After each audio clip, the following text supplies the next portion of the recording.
Claro que eu começo por agradecer o convite, manifestar a minha satisfação por estar aqui uma vez mais. Não é inédito, venho aqui várias vezes, com o mesmo prazer, à Emerge, e também, neste caso muito particular, colaborar neste evento que, é bom lembrar, tem por pretexto a homenagem ao professor Ferraioli. E também por isso, devo dizer, sobretudo numa altura em que os vários textos e as várias perspectivas e as várias linhas teóricas desenvolvidas pelo professor Ferraioli têm estado sob fogo, eu devo dizer que, ao contrário desse fogo cerrado, que me apraz bastante estar aqui precisamente a pretexto de uma pessoa com o trajeto que tem o professor Ferraioli. É bom, convém talvez, começarei por aí, é bom lembrar que as próprias teorias, os próprios conceitos têm uma historicidade e que, se é certo que podemos e que devemos julgá-los à luz dos critérios de hoje, é bom lembrarmos também de que houve momentos certos e que determinadas teorias são desenvolvidas e são apresentadas em contextos muito precisos. É inevitável que aquilo que se dizia sobre garantismo há 20 anos não seja aquilo que hoje se pensa sobre garantismo, mas isso não invalida a importância de se ter criado determinada ideia e determinado tipo de postulados sobre esse conceito na altura em que isso foi feito. E, por conseguinte, é dentro desta perspectiva que eu acho que nos devemos colocar. Eu, contrariamente ao que costumo fazer, que não gosto muito de começar por, muito obrigado, por assumir as minhas pré-compreensões, prefiro que elas fiquem mais ou menos explícitas, eu vou fazê-lo. Vou repartir convosco uma pré-compreensão que tenho e que vos vai dizer já muito sobre mim e sobre o lugar de onde falo. É falsa a ideia de que o Estado de Direito seja salvo por cada vez que o sistema penal pune um poderoso ou um corrupto. Por mais que custe à chamada opinião pública, o Estado de Direito só é, em meu entender, salvo de cada vez que um poderoso ou um corrupto são punidos no decurso de um devido processo legal. E considero que o contrário disto é populismo puro e que não há outra forma de entender o problema. Creio que fica bem claro o lugar de onde me situo. E isso permite, como sempre, quando assumimos o lugar de onde falamos, que as vossas concordâncias, mas também as vossas discordâncias, sejam mais claras. Estamos todos à vontade para isso, de resto, é seguramente para isso que aqui estamos.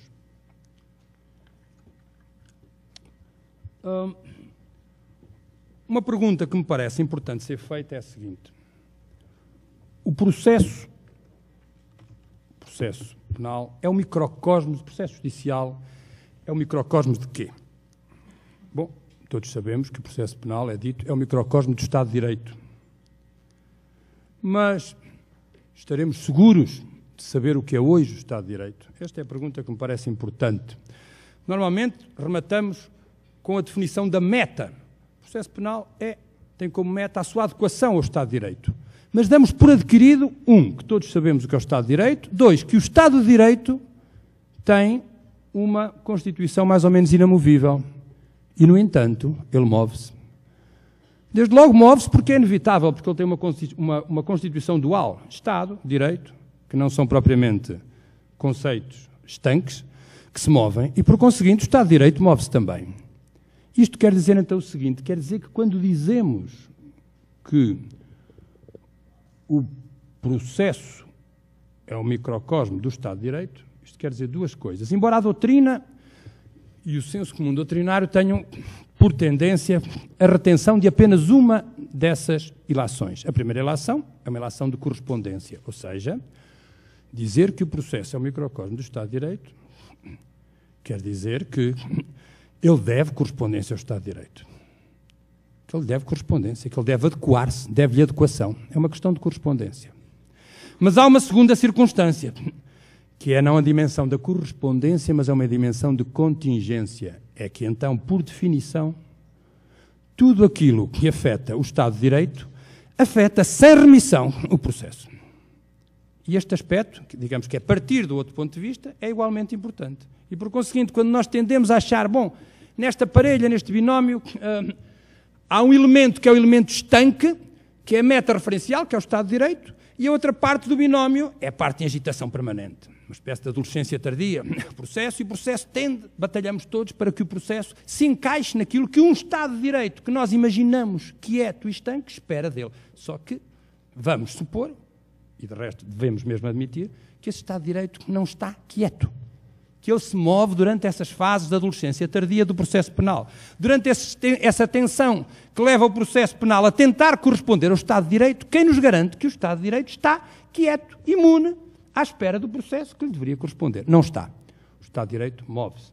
E movem-se, portanto, os conceitos que normalmente têm acolhimento ou que são conotados com o Estado de Direito. E esse é, desde logo, um problema importante que é normalmente omitido e que me parece importante, o elemento da contingência.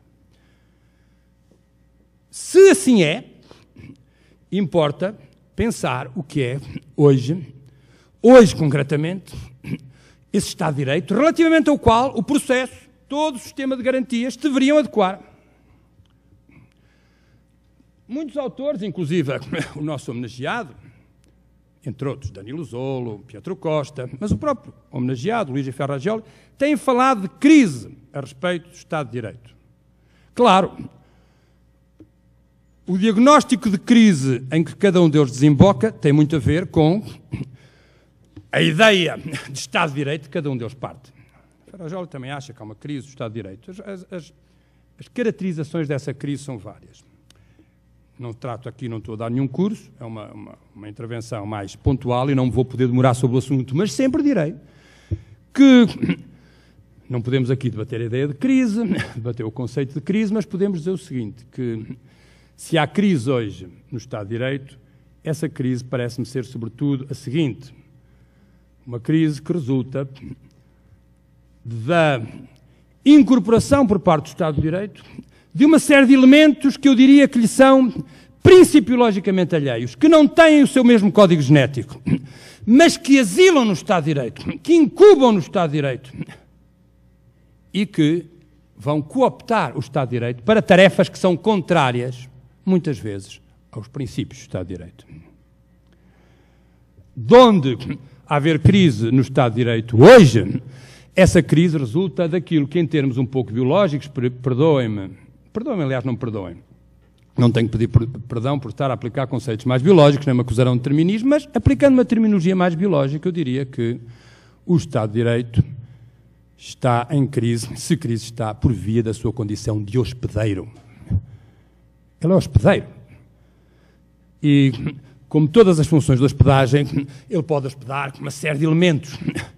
Eu diria, para simplificar, que quando hoje dizemos, e todos o dizemos de uma maneira ou de outra, que o Estado de Direito está sitiado, que ele está a ser desviado, etc., etc., que ele está a ser reivindicado pelos intuitos mais dúbios, o que estamos a dizer é que ele está a ser hospedeiro de determinados elementos que, em rigor, o negam. Mas ele está a ser hospedeiro. Em termos mais genéricos, eu diria que o capitalismo se alojou também no Estado de Direito. E que o Estado de Direito hoje é movido, logicamente também, pelo capital. Nada de novo aqui. Por outro lado, há uma ideia que temos, normalmente, e que virou também ela senso comum, eu refiro-me inclusivamente ao senso comum jurídico, e o senso comum político, acho que é uma ideia complicada e sei que toco aqui em terreno perigoso, mas nem por isso deixarei de o fazer. Sempre que se faz a história do Estado de Direito, ou sempre que caracterizamos o Estado de Direito, eu não estou a dizer que digamos o contrário disto que eu vou dizer, mas tendemos a omitir, há um não dito em todo esse processo. E o não dito é que, se me permitem a redução, a simplificação que vou fazer, o Estado de Direito, embora admitindo que ele, de alguma maneira, trabalhe para o grande número, trabalhe para as populações, trabalhe para aquilo que, em termos de categorias criadas no século XVIII e XIX, chamaria o povo o Estado de Direito e o povo não são feitos da mesma massa. Em rigor, o Estado de Direito existe, desde logo, principiologicamente e pela sua própria história, como algo que, de alguma maneira, serve de contenção aos abusos da massa e ao povo feito massa. Isto, quem conhece a realidade do Estado de Direito, basta lembrar que o Estado de Direito, em termos formais, foi nascer na Alemanha por algum motivo, porque em França ele não tinha condições para nascer, porque efetivamente todo o clamor revolucionário não era de forma de finais do século XVIII e toda a situação do início do século XIX não era de molde a forjar um Estado de Direito. Então foi nascer na Alemanha. Isso é uma história interessante que deixarei para outra ocasião, mas que nos diz bem que efetivamente o Estado de Direito foi forjado de alguma maneira sempre a partir do receio. O receio do clamor popular, o receio do povo feito massa, o receio do grande número.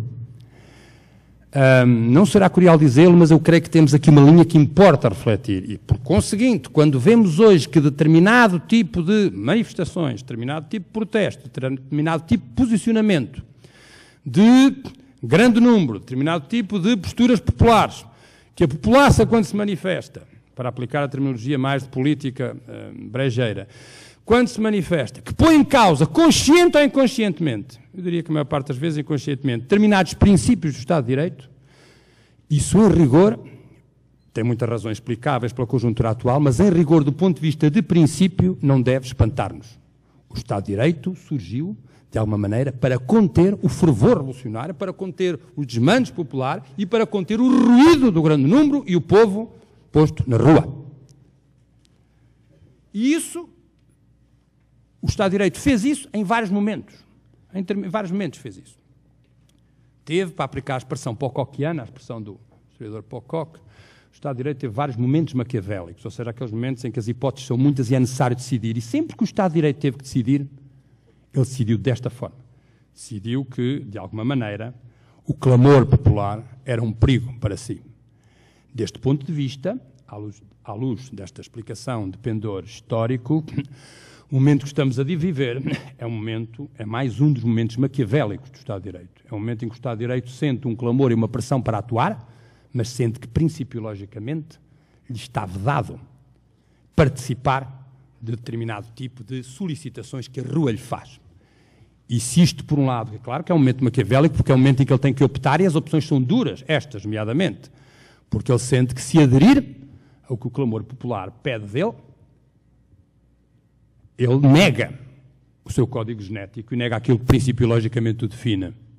Por outro lado, a sua mera contenção e a sua não participação nos desafios da contemporaneidade podem condená-lo absolutamente à sua ineficácia e à sua irrelevância. E é neste momento maquiavélico, quanto a mim, se situa hoje o Estado de Direito, e é este momento maquiavélico que não deixa de afetar, por conseguinte, os elementos de processualidade que estão fatalmente, de acordo com a minha acessão inicial, ligados àquilo que acontece também no Estado de Direito. Claro que, para o processo judicial, o problema coloca-se desta forma. Uma coisa é, por definição, o processo ser o microcosmo do Estado de Direito. Outra coisa é o processo ser o microcosmo de um Estado de Direito em que se alojou o capitalismo. É completamente diverso. E esse é o problema que se coloca atualmente. Até porque esse facto, que não é mais do que uma expressão daquilo que o capitalismo sabe fazer, que é a sua permanente incubação, a sua permanente instalação, mesmo naquilo que o nega, e a cooptação daquilo que o contesta ao seu próprio serviço, isso tem produzido uma série de acoplagens intersistémicas que perturbam também e que acontecem no âmbito do Estado de Direito.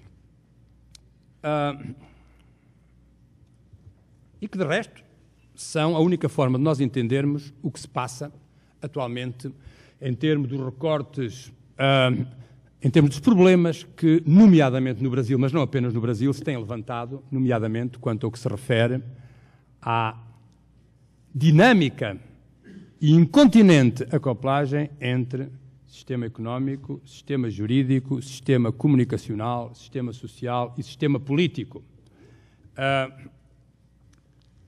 sobretudo quando pensamos na forma como, e creio que estamos todos de acordo, embora cada um possa entender esta realidade de modos diferentes, a forma como mídia, tribunais e sistema económico têm trabalhado conjuntamente toda a situação recente que enquadra a história contemporânea, enfim, sobretudo aqui do Brasil, já que estamos no Brasil, mas não só, volto a insistir, creio que há aqui em termos longos, vai ser possível daqui a um tempo fazer uma leitura que inclua situações que ocorreram na Turquia, levantamentos de toda a ordem que estão a ocorrer agora na Europa por outros motivos, os levantamentos que ocorreram em Paris em 2006, etc., etc. Mas, enfim, o que temos aqui, sobretudo, é uma situação propensa de acoplagem intersistémica em que, de facto, o sistema económico parece mover e parece comandar à sua volta a engrenagem que leva a funcionar também os outros sistemas. Em termos mais técnicos, eu diria, como já tenho insistido neste aspecto e volto a insistir, que estamos aqui perante uma verdadeira batalha das expectativas. Toda esta situação, quanto a mim, dá conta fundamentalmente disso, é uma batalha das expectativas. Eu volto a insistir num ponto que me parece importante e que é o seguinte, já que falei em expectativas. Porquê é que a questão das expectativas é importante e porquê é que me parece que, como dizia o meu colega Vital Moreira, aqui há cerca de 2 meses, em Coimbra, dizia ele, quando discutíamos precisamente esta questão, que considerava, que estava de acordo comigo sobre isto, porque considerava que não se compreenderia nada de política atual sem se perceber a nuclearidade do problema das expectativas e da batalha das expectativas que atualmente se processa a todos os níveis. Quando falamos de processo, nós estamos habituados a falar no dispositivo probatório, eu tenho insistido em que aquilo que chamamos o dispositivo probatório comporta, pelo menos, 2 mecanismos de cariz diferente. Um é o clássico, é o mecanismo processual das convicções, chegar à decisão, chegar à convicção. Outro, para simplificarmos esta terminologia, diria que o mecanismo processual das convicções podemos considerá-lo interno ao sistema jurídico, interno ao direito. Mas há um outro, que é o mecanismo processual das expectativas, que interfere igualmente no caminho para a decisão, que interfere igualmente na construção probatória, naquilo que se faz à prova e com a prova. Sendo que este segundo, muito obrigado, sendo que este segundo mecanismo, com licença, este segundo mecanismo é um mecanismo que interfere no dispositivo probatório de um exterior para o interior. O mecanismo das expectativas interfere de fora para dentro. São expectativas criadas a respeito do processo. Num jogo em que é difícil dizer quem começa primeiro, mas que impõe algum nível de circularidade. E justamente o que temos aqui, e aí surge a tal batalha das expectativas. Quem vai definir se é verdade que há expectativas sociais a respeito do procedimento judicial, se é verdade que há expectativas sociais a respeito de qualquer processo judicial, é bom perceber que essas expectativas são também elas trabalhadas e são também elas alimentadas, e quando falamos em expectativas, estamos a falar nas expectativas sociais que são trabalhadas pelo sistema comunicacional também, que hoje em dia é também o sistema económico, convém não esquecer, é parte do subsistema económico, e perceber que efetivamente toda essa complexidade intrasistémica vai interferir sobre a decisão judicial. Interfere de fora para dentro. Mas quem disse que as fronteiras do direito são estanques? Claro que interfere de fora para dentro. Uma sociedade em que tudo comunica. Era impensável que assim não acontecesse. E não me parece tão importante estar a moralizar sobre o facto de isso ser feito. É assim, atualmente. Há mais interferência de fora para dentro. Por conseguinte, essa batalha das expectativas. Porque aqui joga-se a questão que qualquer sociedade colocou e que se coloca hoje com mais premência na contemporaneidade. Qual é? Precisamente a questão da definição do estabilizador de expectativas sociais e normativas. Sim, é verdade que todas as sociedades tiveram que enfrentar essa questão. Todas as sociedades que se preocuparam com a redução do múltiplo, a uno, com a redução da complexidade, se preocuparam em definir com que critérios o fazer. E esses critérios definiam, ou eram feitos, de acordo com o estabilizador das expectativas sociais e normativas. Ao longo da história, já várias áreas, várias disciplinas, várias realidades tiveram esse papel. A religião teve esse papel, sozinha, a moral teve esse papel, a ciência teve esse papel, o direito, sozinho, também já teve esse papel. De resto, quando se fala em Estado de Direito, está-se a pressupor que se vive num universo da referencialidade em que é supostamente o direito que se tem que se atribuir o papel de estabilizador das expectativas sociais e normativas. Sucede que, no âmbito desta permanente acoplagem intersistémica, e esse para mim é o ponto fulcral hoje em dia, o direito não faz sozinho essa função, ainda que formalmente continue a fazê-la. Falo justamente com a mídia, que é também um poderoso, porque poderoso redutor de complexidade, se assume hoje como um estabilizador das expectativas sociais e normativas. E falo também com a religião de uma outra forma, não já com a religião, mas com as religiões.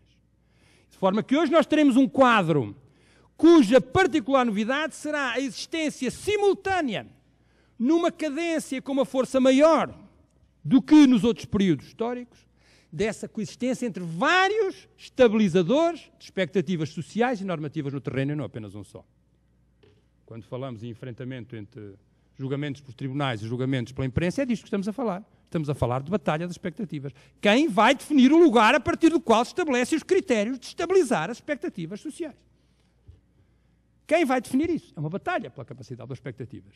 E é uma batalha, como em tudo em que entra o capitalismo, naturalmente, que atinge um ponto em que os vários segmentos da realidade que são cooptados para fazer isso trabalham, no fundo, a favor do capitalismo. O capitalismo agencia o sistema comunicacional, por via da mídia, que vai, por sua vez, agitar o sistema social, preenchendo expectativas. Claro que isso tem um preço, porque a modalidade de preenchimento de expectativas e de redução da complexidade asseguradas pela mídia não são as mesmas do que aquelas que asseguram o direito, nem a religião, logicamente. Não são diferentes em termos de ritmo e não são diferentes em termos de legalidade, não são idênticas, perdão. São diferentes a vários níveis. E isso, naturalmente, que tem preços. E escusado será dizer que os mídias, naturalmente, são, eu diria que são imbatíveis nesse nível, porque estamos a falar de um mecanismo, de um meio que existe para reduzir complexidade. Os mídias são um poderoso redutor de complexidade. É isto que eles fazem. É a redução do discurso a códigos binários, a binómios simples, alto, baixo, pobre, rico, culpado, inocente, verdadeiro, falso. Tudo isto produzido com um grau de instantaneidade que é próprio do seu discurso. Seria o maior erro possível para o sistema jurídico ir atrás ou tentar copiar ou adequar-se minimamente a este tipo de competências, porque ele não as tem. E, por conseguinte, aqui temos estes desequilíbrios que são, evidentemente, que são marcantes. Porquê? Porque, naturalmente, quando os redutores de complexidade são poderosos, como é o caso atual, e o que nós temos atualmente com o desempenho da mídia, com alguma pressão que exercem sobre o próprio sistema jurídico, é um tipo de discurso, e é um tipo de análise, é um tipo de abordagem que, para o dizermos de uma forma mais técnica, se apresenta como próxima do senso comum. É do senso comum, de valores de normalidade, que são os valores do senso comum, de uma propensão para dizer em termos rápidos, intuitivos, sensíveis, aquilo que é o contrário, por vezes só pode ser analisado e dito de forma pensada e, por conseguinte, demorada. De uma forma menos instantânea e de uma forma mais processualizada. Porque quer queiram, quer não, ninguém inventou outra coisa, processo implica demora. Depois há os graus. E aos níveis escandalosos. E aos níveis hediondos, se me é permitida a palavra, que de tão gasta me arrepia utilizar.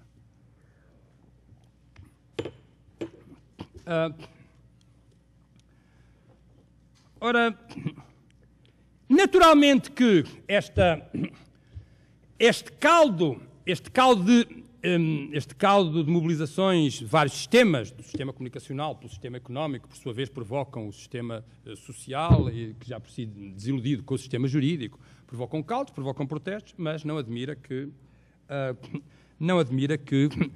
também por via dos protestos, também por via da contestação, parece a certa altura haver uma equivalência entre, ou melhor, parece que a própria contestação e o próprio protesto não conseguem descolar do senso comum. Em que sentido?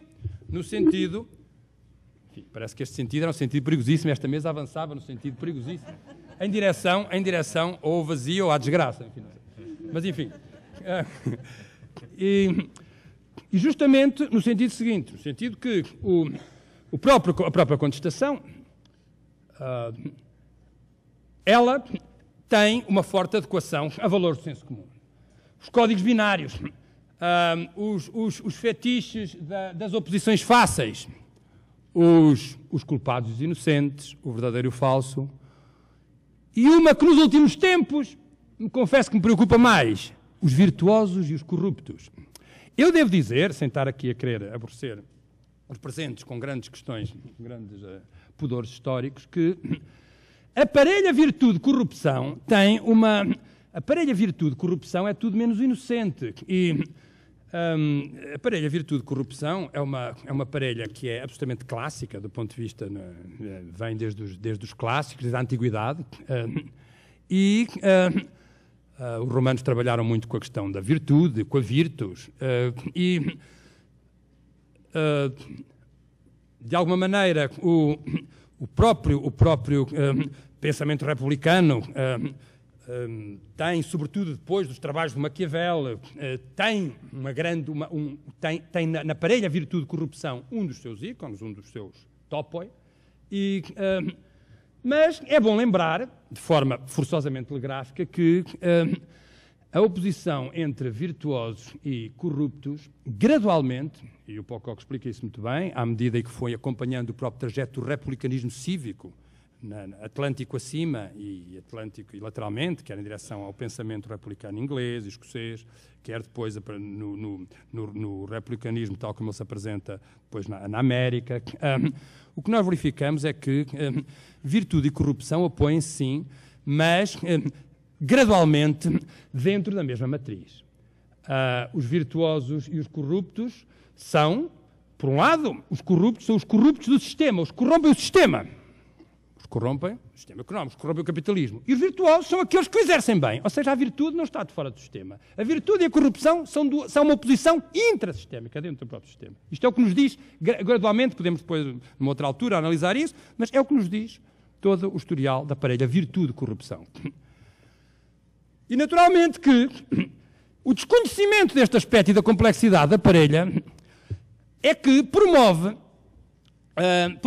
a bandeira de alguma contestação essa parelha, que é evidentemente empobrecedora. E, sobretudo, pela armadilha que ela contém. Porque faz pressupor, reparem bem, faz pressupor o seguinte, e esta é uma decisão que tem que ser tomada.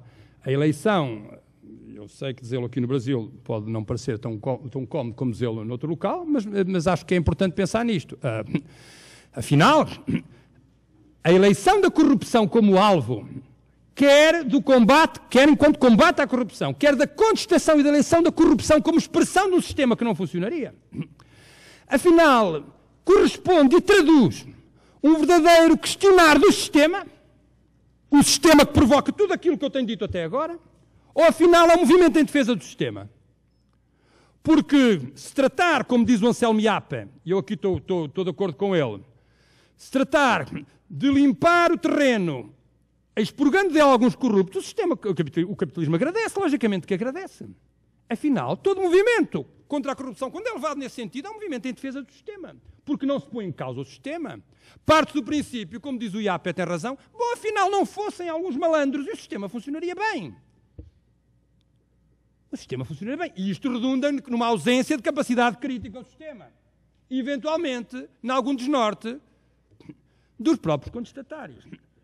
E esta é a questão que importa colocar. Afinal, no combate à corrupção, combate-se.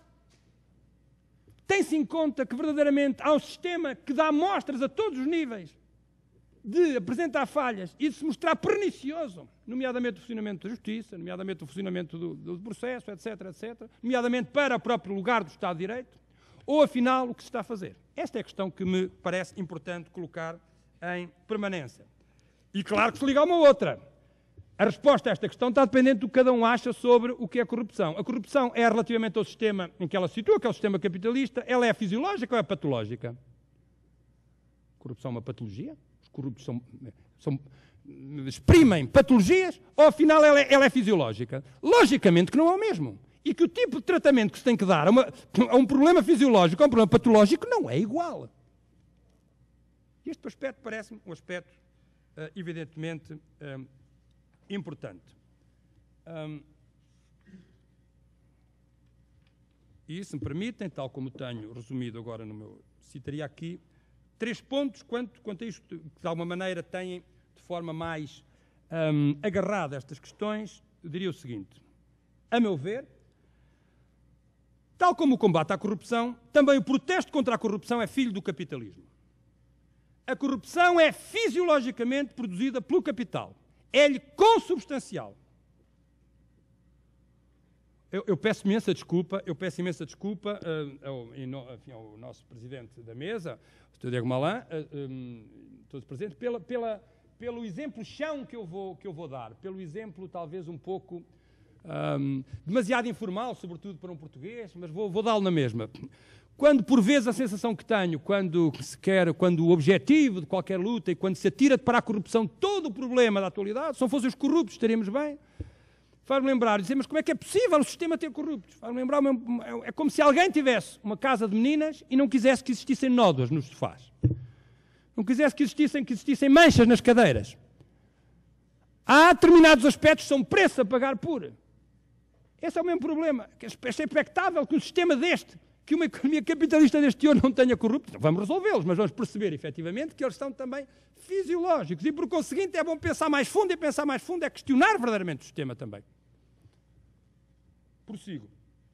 O caráter fisiológico e não apenas patológico da corrupção é o não dito do sistema capitalista e é também o não dito da autodesignada contestação antissistema. A eleição no seio das chamadas contestações genericamente ditas antissistémicas da corrupção como alvo pode também, mais ainda, perversamente, considerar-se produzida pelo próprio capitalismo, que tem ainda essa capacidade de produzir a contestação a si próprio e de incorporar e de estimular, inclusivamente. Sai de dentro dele. Passa a estar em causa expurgar o sistema dos seus próprios corruptos e não eliminá-lo, ou sequer cogitar em conceber alternativas a um sistema que manifestamente apresenta problemas que têm a ser resolvidos. Problemas básicos, problemas de injustiça económica, problemas de justiça social, que são problemas inerentes ao próprio sistema capitalista. Face a isto, creio que o sistema jurídico tem que decidir como se quer comportar. Tem que decidir se quer ser o redentor de promessas incumpridas, patrocinando a vingança popular face à desigualdade socioeconómica persistente, por intermédio do sacrifício de alguns privilegiados na barra dos tribunais, algo que o sistema económico nunca foi capaz de levar a cabo, e houve várias teorias económicas sobre isso, sendo certo que, se persistir nesse caminho, o sistema jurídico se arrisca a ser, perdoem-me a expressão, o idiota útil de serviço, uma expressão que o Lenin utilizava. Arrisca-se a ser o idiota útil de serviço.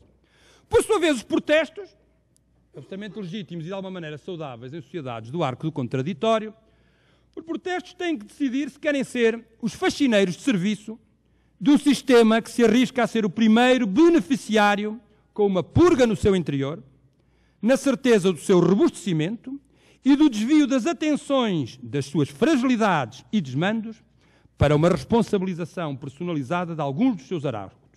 Se persistir neste caminho, o protesto arrisca-se a ser também ele mais um idiota útil da mercadoria. Muito obrigado, Sr. Presidente. Vou abreviar. Ora, de alguma maneira, todas estas questões nos colocam perante um problema. Aparentemente, temos aqui um problema enorme. Como individualizar o oposto de facto, como descortinar o inimigo, aquilo que alguns sociólogos chamam a percepção do inimigo, como descortinar o oposto de facto. Vou abreviar uma série de questões sobre isto. No fundo, a questão que se coloca é como descortinar os verdadeiros operadores de mudança hoje em dia. Há vários operadores de mudança, desde logo tínhamos aqui que discutir, acho que é necessário reabrir o dossiê sobre o que consideramos categorias de oposição, o que é oposição, o que é diferença, o que é mudança, quais os operadores de mudança, a transição é um deles, o que é que podemos pedir, o que é legítimo pedir aos momentos de transição. Há uma outra proposta que tem tido algum acolhimento, no sentido de perceber onde está a verdadeira mudança, como forjá-la uma verdadeira mudança, nomeadamente mudança face ao senso comum, face ao estado da situação. Todo o trabalho do Badiou, do Zizek, vão nesse sentido. O Badiou fala na recuperação do evento, perceber onde é que temos um evento, algo verdadeiramente marcante e que corte verdadeiramente com a situação, que marque uma diferença.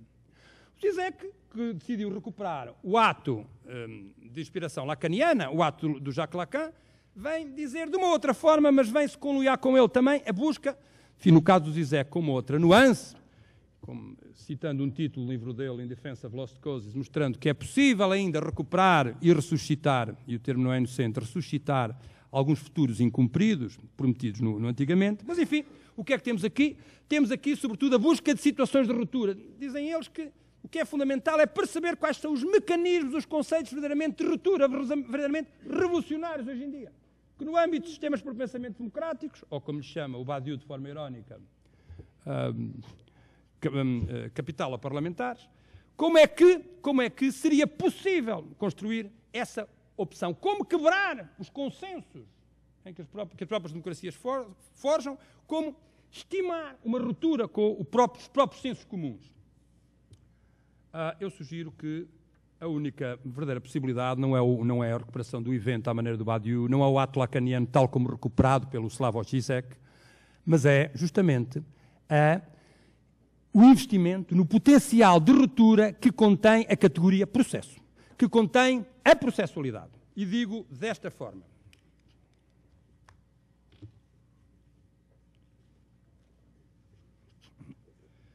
Porque em bom rigor, o processo é um organizador da diferença. O processo, qualquer processo, o que faz é organizar a descontinuidade. O contraditório é isso mesmo.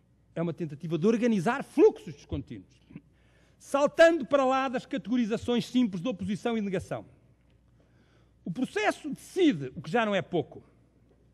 E, sobretudo, penso o seguinte, mesmo pondo a hipótese em termos zizekianos, se aquilo que importa é assegurar uma ruptura, é que cada época assegura uma ruptura com o existente, com o estado da situação, com o senso comum, com os consensos pardacentes e com o chamado regime de opinião, então, se o que se busca é um efeito de contraste, então em sociedades em que o aspecto dominante são as pulsões mediaticamente estimuladas e capazes de sacrificar princípios basilares, garantias básicas de toda a ordem, capazes de sacrificar a própria processualidade jurídica ou formal, há boas razões então para achar que se queremos uma ruptura com esta propensão para pensar rápido, intuitivamente, para fazer aquilo que eu costumo chamar um pensamento mais de evidência do que da prova, então se queremos uma ruptura com o estado da situação que julga no momento imediato, que pune sem culpa formada, que tende a queimar garantias em nome de celeridades, transações, então a ruptura com isto é o processo. Porque o processo implica hiato. E isso que por vezes é dramático, é uma força. Implica demora, porque a demora é consubstancial, porque não pode decidir no ato. E isso que por vezes pode ser dramático quando levado ao extremo, é uma garantia. E por conseguinte, o processo tem estas valências. E o processo, deste ponto de vista, é um verdadeiro operador de mudança se, enquanto, ele assumir uma faceta que eu reconheço que é muito impopular, mas que é imprescindível. O processo que o é tem que ser um defraudador de expectativas. Perdoem-me a secura, a frieza. Ele tem que defraudar expectativas. É bem verdade que, classicamente, o processo deve a segurança jurídica que dele se pode esperar da respectiva capacidade para estabilizar expectativas, sejam sociais, sejam normativas, sejam, mais prosaicamente, de justiça. Pouco importa. Essa conexão tem que ser repensada de acordo com o que é hoje o modo de produção de expectativas. Não podemos limitar-nos a esgrimir a frase feita da correspondência entre processo, certeza do direito e expectativas sociais a esse respeito. A verdade é que o processo hoje, para ser devido e legal, tem todo o interesse em desligar a sua função dos atuais quadros da expectativa. Será essa uma das suas maiores glórias. Pedirem-lhe sangue e ele oferecer contraditório. Muito obrigado.